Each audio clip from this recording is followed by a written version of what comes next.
Sahabat setia Glory yang dikasihi Tuhan, Shalom. Hari ini adalah Jumat 6 September 2024. Hari ini adalah Jumat pertama di bulan September.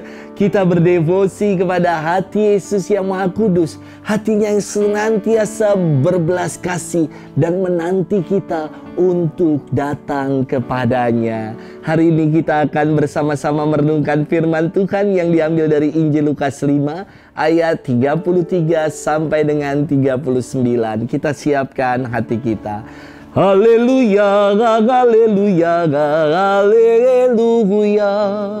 Haleluya, haleluya, haleluya.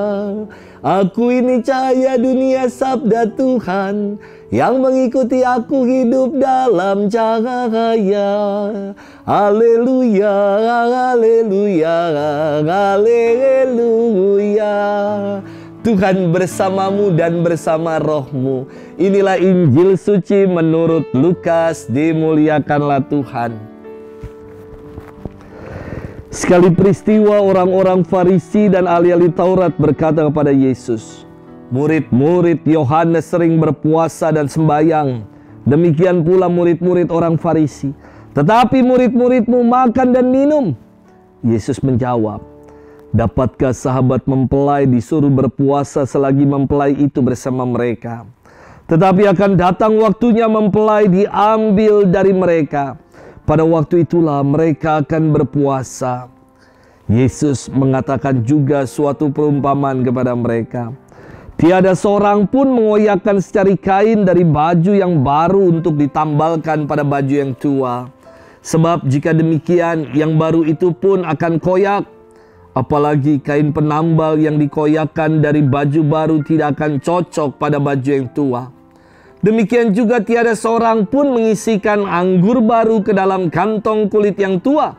Sebab jika demikian, anggur baru itu akan mengoyakkan kantong itu, lalu anggur akan terbuang dan kantong itu pun hancur.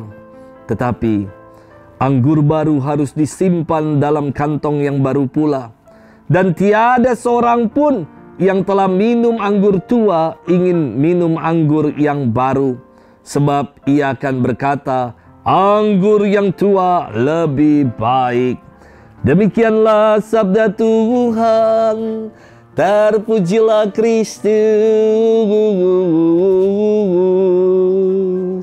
Sahabat setia Glory yang dikasihi Tuhan, Shalom, salam sehat untuk kita semua. Beberapa waktu yang lalu ya, saya pergi makan sama umat.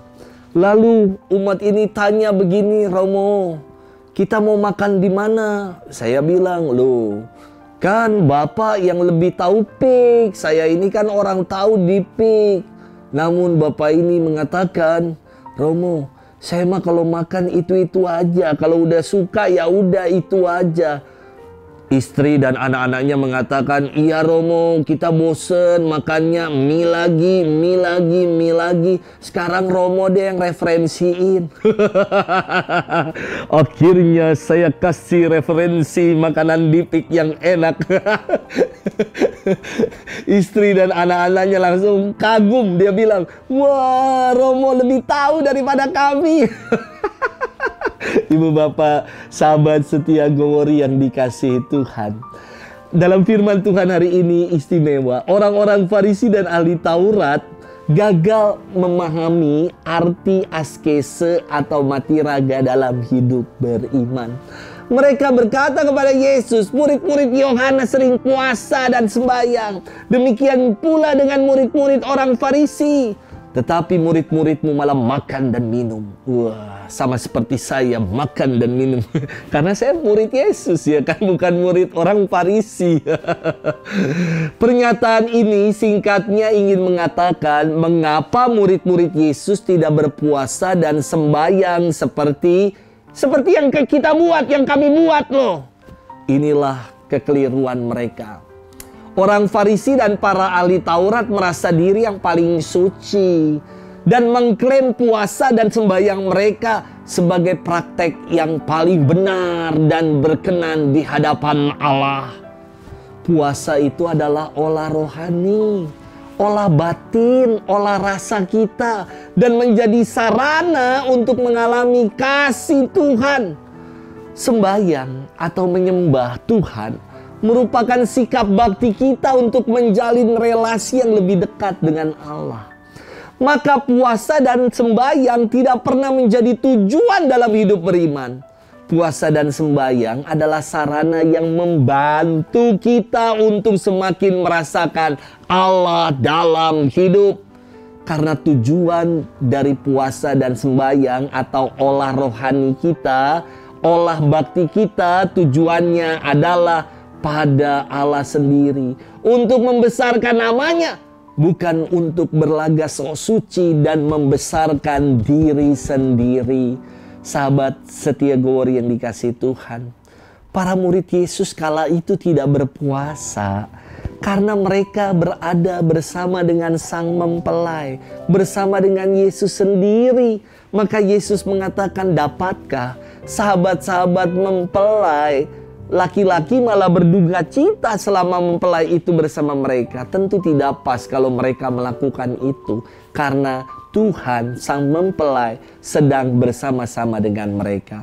Namun saatnya akan tiba Yesus diambil dari mereka, katanya. Pada saat itulah mereka akan berpuasa.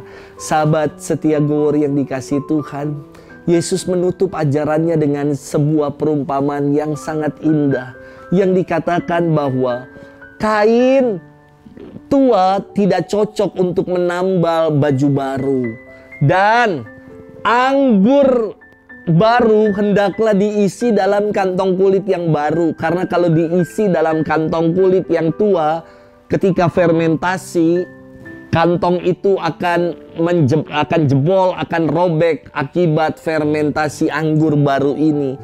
Dan semua orang yang udah terbiasa minum anggur tua selalu mengatakan anggur yang tua ini lebih baik daripada yang lain, tidak mau menerima yang baru. Ingin mengatakan ajaran yang dibawa oleh Yesus adalah kebaharuan, pembaharuan, seperti baju baru, seperti anggur baru. Namun hati orang banyak yang mendengarnya kala itu menempatkan diri seperti baju tua, seperti kantong tua, sehingga tidak mau menerima ajaran pembaharuan yang Yesus ajarkan kepada mereka. Sahabat setia Gowori yang dikasihi Tuhan, firman Tuhan mau memperbaharui hidup kita, yakni bahwa olah kesalehan yang kita buat bukan untuk membesarkan diri, tetapi untuk memuji nama Allah. Mau nggak kita menjadi pribadi-pribadi yang diperbaharui oleh ajaran Tuhan Yesus sendiri, yang ajarannya sungguh-sungguh penuh dengan kuasa, karena ajarannya disertai dengan perbuatan nyata. Ajaran yang lama-lama sudah digenapi semuanya melalui ajaran Yesus. Maukah kita senantiasa mengikuti apa yang telah diajarkan Yesus dalam hidup kita? Selamat bermenung, dan Tuhan memberkati kita selalu dalam nama Bapa dan Putra dan Roh Kudus. Amin.